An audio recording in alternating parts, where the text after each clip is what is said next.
Halo, apa kabar pemirsa TVR Parlemen dimanapun Anda berada. Berjumpa lagi dalam program TVR 17 bersama saya Alfat Rizky. Dan pemirsa, tepat pukul 17 waktu Indonesia Barat, kami hadirkan kepada Anda sejumlah informasi paling baru dan menarik seputar kinerja dan kegiatan DPR RI yang telah disajikan oleh redaksi TVR Parlemen. Pemirsa TVR Parlemen, inilah TVR 17 selengkapnya.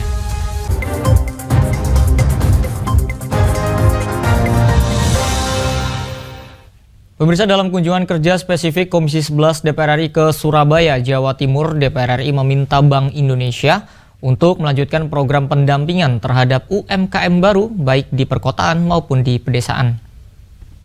Komisi 11 DPR RI meminta Bank Indonesia untuk terus melanjutkan program pendampingan terhadap UMKM baru baik di perkotaan maupun di desa. Mengingat UMKM binaan Bank Indonesia memberikan kontribusi positif pada perekonomian daerah. Anggota Komisi 11 DPR RI Andreas Edi Susetio menyampaikan, langkah strategis Bank Indonesia dalam mendampingi UMKM terpilih telah berhasil mengantarkan UMKM memasuki pasar ekspor dan meningkatkan kesejahteraan masyarakat. Pada tahun 2023, Bank Indonesia mencatat pertumbuhan UMKM di Jawa Timur berkontribusi sebesar 1.000 triliun rupiah atau sekitar 58% dari produk domestik bruto, serta mampu menyerap tenaga kerja hingga 96%. Model yang dilakukan oleh Bank Indonesia itu nantinya bagaimana bisa di scale up istilahnya, atau bisa di skalanya itu ditingkatkan kepada UMKM yang lainnya. Salah satu yang memang kita lihat adalah mungkin pendekatan klaster seharusnya menjadi model dalam pengembangan UMKM kita. Di sisi lain, anggota Komisi 11 DPR RI Imron Amin melihat masih ada potensi UMKM daerah Jawa Timur yang bisa dikembangkan, yakni melalui pendampingan intensif Bank Indonesia.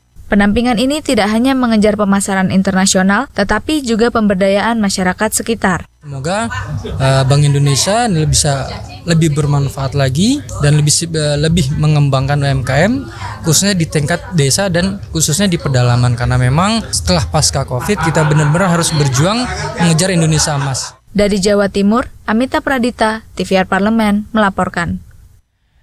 Menteri Perhubungan mengungkap dugaan kecelakaan kereta api Turangga dengan kereta komuter lain lokal Bandung yang terjadi awal tahun 2024 ini. Komisi 5 DPR RI meminta KNKT untuk segera merilis hasil investigasi agar kejadian serupa tidak terulang kembali.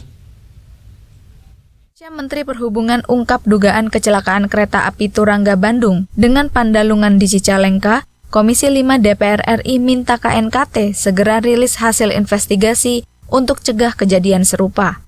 Menteri Perhubungan mengidentifikasi kemungkinan penyebab kecelakaan kereta yakni adanya kesalahan teknis dan pelanggaran standar operasi prosedur dari faktor manusia. Menanggapi hal ini, Ketua Komisi 5 DPR RI Lazarus mendesak KNKT untuk segera mengeluarkan hasil investigasi kecelakaan kereta api Turangga dan Pandalungan, agar pemerintah dapat mengambil langkah cepat untuk mereformasi SDM dan SOP kereta api. Saya sudah bisa mengambil kesimpulan bahwa terjadi kesalahan pelaksanaan SOP yang tidak benar ya. Kalau yang di Jawa Timur itu terjadi rel yang anjlok, itu juga menurut saya Direktorat Jenderal Kereta Api ini lalai ya. Lalai, harusnya kan mereka selalu mengadakan cek. Di setiap rel itu kan ada namanya pengecekan, itu temporer kan, itu sudah di SOP juga sudah ada. Hanya mungkin juga ini faktor alam bisa jadi, terjadi tanah amblas dan seterusnya. Tapi dugaan saya hari ini adalah kelalaian pengecekan jalur ya rel kereta ini sehingga di posisi itu bisa amblas ketika kereta lewat. Itu kesimpulan sementara, tapi marilah kita tunggu dulu ya. Yang sahih nanti memberi keterangan ini adalah KNKT ya. Diketahui, kecelakaan kereta api terjadi sebanyak 2 kali dalam kurun waktu 2 minggu berturut-turut pada awal Januari 2024. Hingga saat ini, DPR RI masih menunggu hasil investigasi KNKT terkait kecelakaan kereta api di Cicalengka. Adila dan Edo, TVR Parlemen, melaporkan. Kita beralih ke informasi selanjutnya. Sekjen DPR RI Indra Iskandar menekankan peran penting Inspektorat Utama dalam mengelola manajemen risiko guna meningkatkan efisiensi dan efektivitas pengawasan yang fokus pada mitigasi risiko di Sekjen DPR RI. Dalam rangka mendukung visi dan misi Sekretariat Jenderal DPR RI, Sekjen DPR RI menekankan peran Inspektorat Utama atau IRTAMA dalam mengelola manajemen risiko guna meningkatkan efisiensi dan efektivitas pengawasan yang fokus pada mitigasi risiko. Sekretaris Jenderal DPR RI Indra Iskandar menuturkan, penyelenggaraan kegiatan di DPR RI memiliki banyak risiko. Untuk itu, penerapan sistem pengendalian internal pemerintah atau SPIP yang diinisiasi oleh IRTAMA harus mulai mengutamakan aspek kemitraan terutama dalam menjalankan pengawasan. Sehingga diharapkan IRTAMA mampu meraih sertifikasi nasional SNI ISO 37001 yakni Sistem Manajemen Anti Penyuapan. Semua kegiatan di DPR ini kan penuh dengan berbagai risiko ya dalam penyelenggaraannya, sehingga Rakorwas ini menjadi sangat penting. SPIP sekarang ini memang paradigmanya tentu berbeda dengan dulu ya. Kalau dulu itu aspek yang disebut pengawasan itu mengawasi gitu ya. Sekarang tentu kita lebih mengutamakan aspek kemitraan gitu. Jadi pengelola kegiatan-kegiatan yang ada di Sekretariat Jenderal DPR ini itu adalah bagian dari mitra, saling memberikan masukan. Tidak perlu Inspektorat Utama, tidak perlu dianggap sesuatu yang menjadi momok buat teman-teman pengelola kegiatan di Sekretariat Jenderal DPR. Dalam pidato pembukaan, Indra Iskandar mengingatkan IRTAMA untuk memberikan masukan yang konstruktif kepada Sekjen DPR RI, sehingga pengendalian tata kelola dan pelaksanaan program dapat berjalan secara efisien dan tepat guna. Fitian dan Rian, TVR Parlemen, melaporkan. Pemirsa, kontestasi pemilihan umum Republik Indonesia akan segera digelar pada 14 Februari 2024 mendatang. Calon presiden, wakil presiden maupun calon anggota legislatif saling bertarung menyampaikan visi misi yang diusung untuk membangun negeri. Lantas, bagaimana komitmen anggota DPR RI periode ini dalam melanjutkan amanah rakyat di masa akhir jabatannya? Informasi selengkapnya akan kami hadirkan sesaat lagi, tetaplah di TVR 17.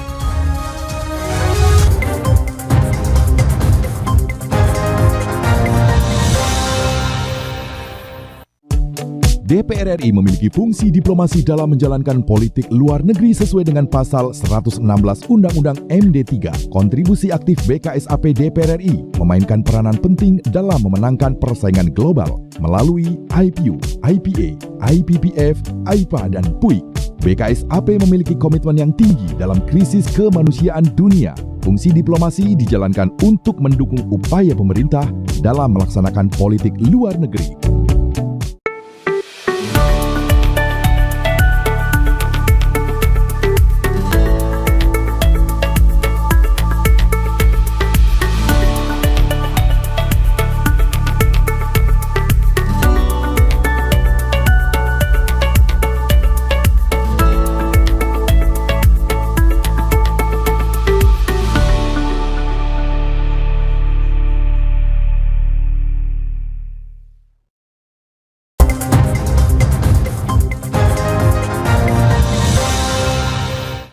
Kembali di TVR 17, pemirsa, DPR RI telah memasuki tahun terakhir masa jabatan pada periode 2019-2024.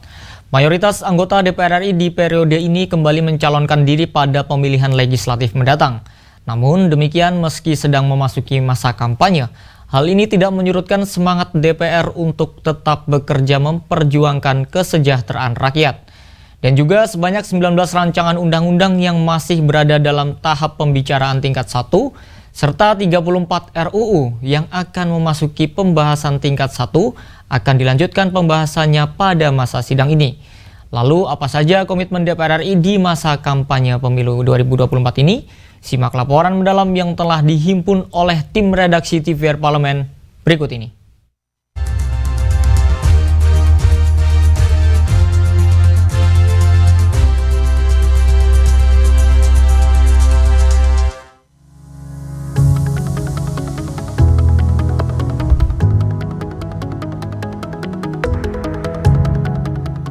Memasuki tahun terakhir pada periode 2019-2024, DPR RI berkomitmen untuk menuntaskan kerja-kerjanya. Meski tensi politik semakin hangat, DPR terus menyuarakan suara rakyat. Meski di tengah kontestasi, DPR berkomitmen terus bekerja untuk melahirkan legacy. Tahapan pemilu yang sudah memasuki masa kampanye tidak menyurutkan semangat DPR untuk bekerja, memperjuangkan kesejahteraan rakyat. Meski juga berkontestasi, DPR terus melaksanakan fungsinya baik legislasi, pengawasan, anggaran, maupun fungsi diplomasi. Inilah keseimbangan yang terus dikedepankan, tentu ini didasarkan kepada rasa tanggung jawab sebagai anggota DPR. Dan mudah-mudahan ke depan tentu tugas-tugas kedewanan ini akan berjalan dengan baik, memberikan manfaat bagi rakyat, dan terus mendorong dan mendukung Indonesia akan lebih maju ke depan. Berdasarkan data Badan Legislasi DPR RI tahun 2023, DPR telah produktif menghasilkan 78 produk legislasi. Beberapa di antaranya yaitu Undang-Undang Tindak Pidana Kekerasan Seksual, untuk melindungi kelompok rentan dari pelecehan dan kekerasan seksual, serta Undang-Undang ASN yang merupakan bukti perjuangan DPR terhadap nasib ASN dan tenaga honorer. Namun, kinerja DPR bukan hanya dinilai dari kuantitas produk legislasi yang dilahirkan, melainkan harus dinilai melalui bagaimana setiap undang-undang berdampak bagi masyarakat. Pasca Undang-Undang TPKS disahkan, Komnas Perempuan mencatat laporan kasus kekerasan seksual terhadap perempuan dan anak meningkat. Ini merupakan bukti bahwa Undang-Undang TPKS mendorong para korban kekerasan seksual untuk berani melapor. Dengan Undang-Undang TPKS, masyarakat merasa dilindungi. Selain itu, kerja Dewan bukan hanya dilihat dari Senayan. DPR harus bertolak ke daerah pemilihan masing-masing, memastikan kondisi rakyat yang diwakilinya. DPR juga meninjau langsung berbagai harga pangan jelang Hari Raya agar masyarakat tidak menjerit. DPR turut meninjau langsung persiapan mudik agar masyarakat dapat tiba di kampung halaman dengan selamat. Kurang dari sebulan jelang pemilu, DPR masih terus bekerja untuk meninjau langsung persiapan pesta demokrasi 5 tahunan tersebut. DPR memastikan masyarakat baik di daerah, di luar negeri, hingga di lembaga pemasyarakatan dapat menggunakan hak pilihnya dengan aman, nyaman, dan tanpa tekanan. Kita lebih intens mengunjungi warga masyarakat, khususnya pada saat reses kemarin. Ketika sekarang ini sudah dibuka masa sidang, tugas-tugas kenegaraan tetap kita pegang. Rancangan Undang-Undang Kesejahteraan Ibu dan Anak yang telah dinanti-nantikan masyarakat juga akan dikebut. Dalam sisa masa kerjanya, DPR ingin memastikan para ibu dan anak mendapat kebutuhan yang layak, termasuk mendapatkan pendampingan suami melalui cuti ayah. Sehingga nantinya anak-anak yang lahir akan siap menyongsong Indonesia Emas di tahun 2045. Target kita di masa sidang ketiga ini kami akan menyelesaikan 2 undang-undang. Yang pertama undang-undang tentang kesejahteraan ibu dan anak, yang kedua undang-undang tentang pendidikan keagamaan Islam. Dan itu memang menjadi kebutuhan di masyarakat terkait dengan undang-undang khususnya perlindungan ibu dan perlindungan anak itu. Dalam fungsi pengawasan, DPR tegas memastikan APBN harus bermanfaat bagi peningkatan kesejahteraan masyarakat. Karena uang rakyat sudah seharusnya digunakan untuk menyejahterakan rakyat. Pemerintah harus tertib dan disiplin dalam menjalankan APBN tahun 2024. Penggunaan anggaran secara disiplin, teliti dan tepat sasaran. Bagaimanapun, APBN adalah uang rakyat, sehingga penggunaannya harus memenuhi prinsip transparansi, akuntabilitas, dan kepatuhan peraturan perundang-undangan. Tim Redaksi TVR Parlemen melaporkan.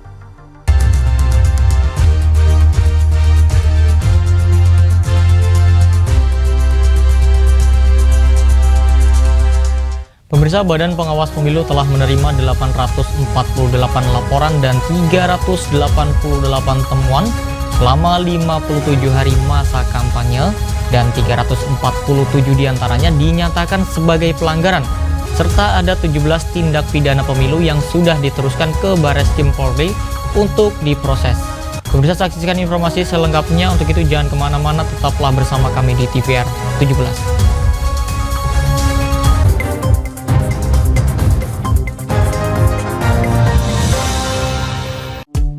DPR RI memiliki fungsi diplomasi dalam menjalankan politik luar negeri sesuai dengan pasal 116 Undang-Undang MD 3. Kontribusi aktif BKSAP DPR RI memainkan peranan penting dalam memenangkan persaingan global melalui IPU, IPA, IPPF, IPA, dan PUIK.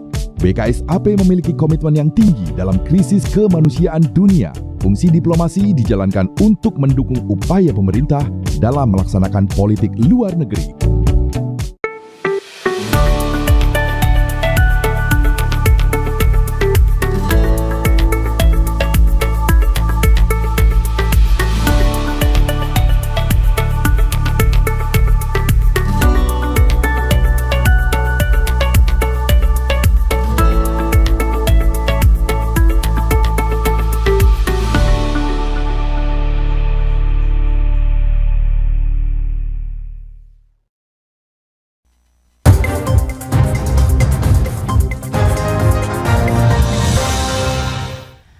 Kembali di TVR 17, anggota Komisi 2 DPR RI Mardani menegaskan Bawaslu untuk menindaklanjuti laporan pelanggaran pemilu secara profesional, transparan dan diumumkan pada publik hasil dari tindak lanjut pelanggaran tersebut.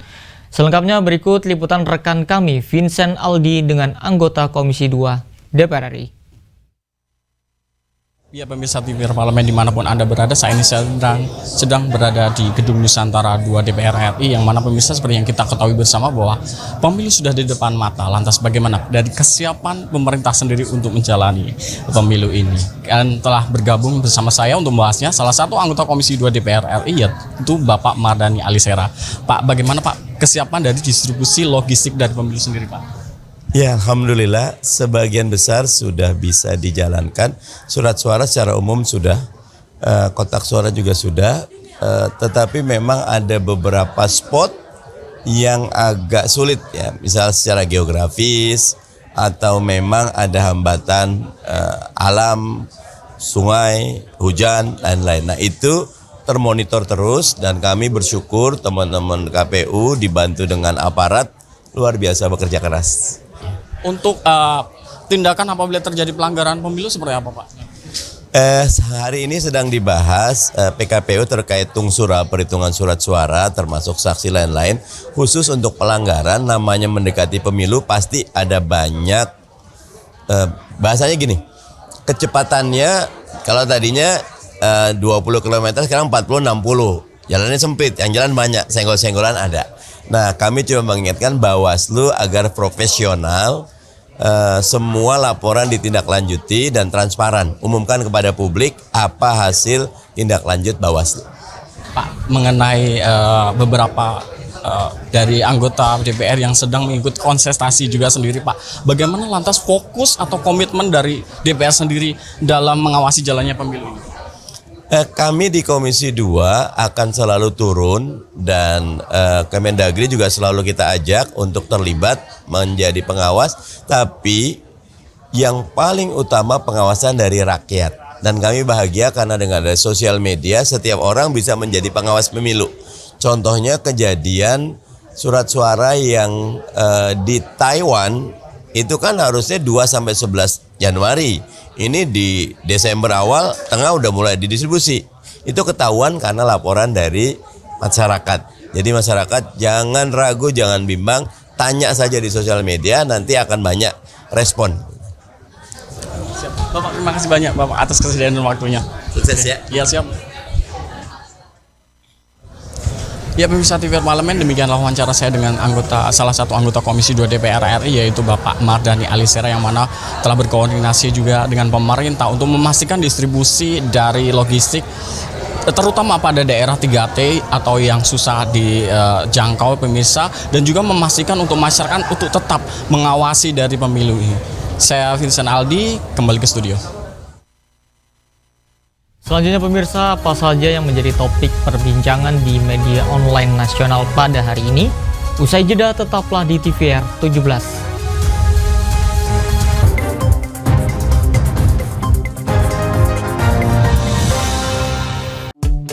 DPR RI memiliki fungsi diplomasi dalam menjalankan politik luar negeri sesuai dengan pasal 116 Undang-Undang MD 3. Kontribusi aktif BKSAP DPR RI memainkan peranan penting dalam memenangkan persaingan global Melalui IPU, IPA, IPPF, AIPA, dan PUIK, BKSAP memiliki komitmen yang tinggi dalam krisis kemanusiaan dunia. Fungsi diplomasi dijalankan untuk mendukung upaya pemerintah dalam melaksanakan politik luar negeri. Sini ditambang. Konflik yang terjadi, Sini tidak mengizinkan. masalah yang tersisihkan menjadi kesenjangan sosial. Ya namanya rakyat kecil gak bisa apa-apa, mau komplain juga gak didengar. Sebab apa? Itu menyangkut isi perut kami semua. Bagaimana memutus keterbatasan untuk didengar?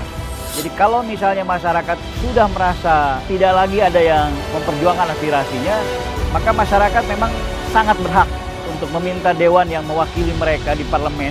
Kami menyusuri batas-batas peristiwa, mengurai berbagai polemik yang terjadi, meluruhkan suara-suara marginal, menjadi nyata dalam setiap aspirasi, melaksanakan tugasnya sebagai wakil rakyat.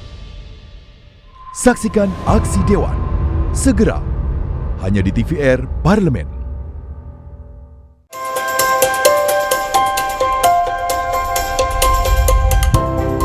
Pertama dalam sejarah Indonesia, tahun 2024 kita mengadakan pemilu serentak, legislatif dan eksekutif baik di tingkat pusat maupun daerah.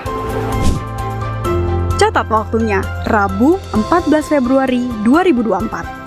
Untuk pemilihan legislatif, Anda akan memilih anggota DPD, anggota DPR, anggota DPRD Provinsi, dan anggota DPRD Kabupaten atau Kota. Selain pemilu legislatif, Anda juga akan memilih presiden dan wakil presiden loh pemirsa.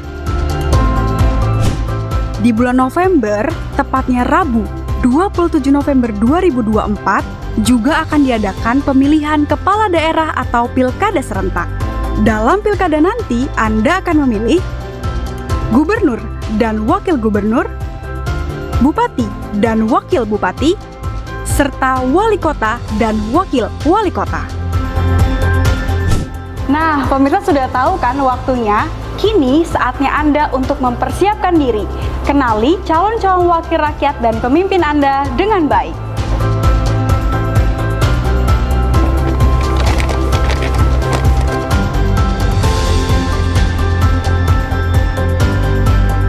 Jangan sampai kesempatan untuk memilih calon wakil rakyat dan pemimpin Anda terlewat begitu saja. Ayo ramaikan pesta demokrasi pemilu 2024 dengan meriah. Demi masa depan bangsa Indonesia.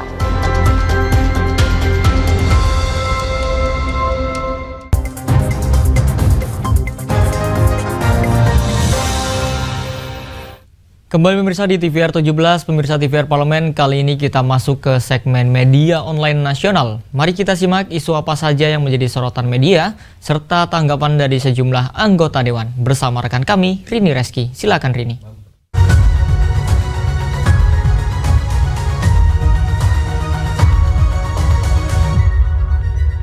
Baik, terima kasih Alfat. Dan pemirsa, kita masuk ke segmen media online. Tentunya berita pertama yang menjadi headline di media online hari ini pemirsa, yaitu terkait dengan Indonesia yang mengapresiasi gugatan Afrika Selatan di Mahkamah Internasional. Kita lihat pemirsa ke layar kaca.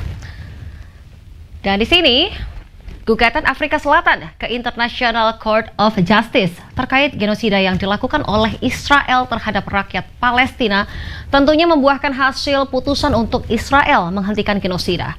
Terkait hal ini pemirsa, anggota Komisi 1 DPR RI yaitu Sukamta di sini mengapresiasi perjuangan Afrika Selatan dan juga keputusan Mahkamah Internasional yang juga didukung oleh negara-negara yang ada di dunia. Tentunya keputusan ICI atau dinilai masih setengah-setengah. Di satu sisi nih, Israel diperintahkan untuk mengambil semua langkah sesuai kewenangannya guna mencegah tindakan genosida di Gaza. Namun, pengadilan tidak mengeluarkan perintah soal gencatan senjata, yang tentunya dinilai sebagai salah satu cara menghentikan genosida. Sebagaimana diketahui pemirsa, sudah lebih dari 3 bulan Israel melakukan genosida kepada rakyat Palestina. Kita beralih ke berita selanjutnya yang tentunya juga menjadi headline di media online hari ini. Mengenai DPR RI yang berwacana kenaikan pajak harus dipertimbangkan kondisi sosial masyarakatnya. Kita lihat kembali di layar kaca. Dan di sini pemirsa, awal tahun 2024 dibuka dengan wacana kenaikan beberapa jenis pajak, mulai dari pajak hiburan hingga pajak kendaraan bermotor.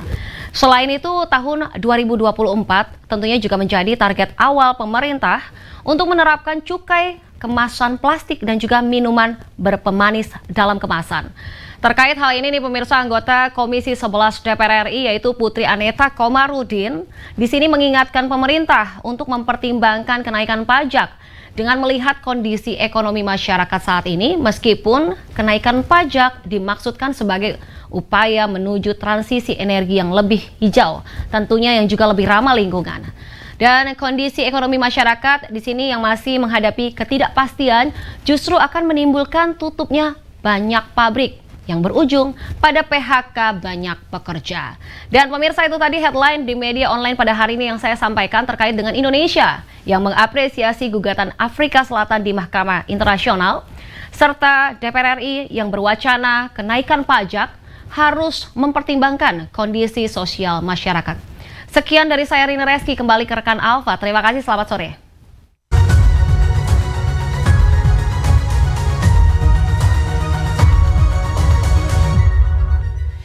Baik, terima kasih rekan Rini yang telah menyampaikan sejumlah update sorotan dari media online nasional pada hari ini.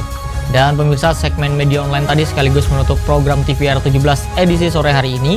Saya Alfat Rizky beserta seluruh kru TVR Parlemen yang bertugas mengucapkan terima kasih dan pamit undur diri dari hadapan Anda.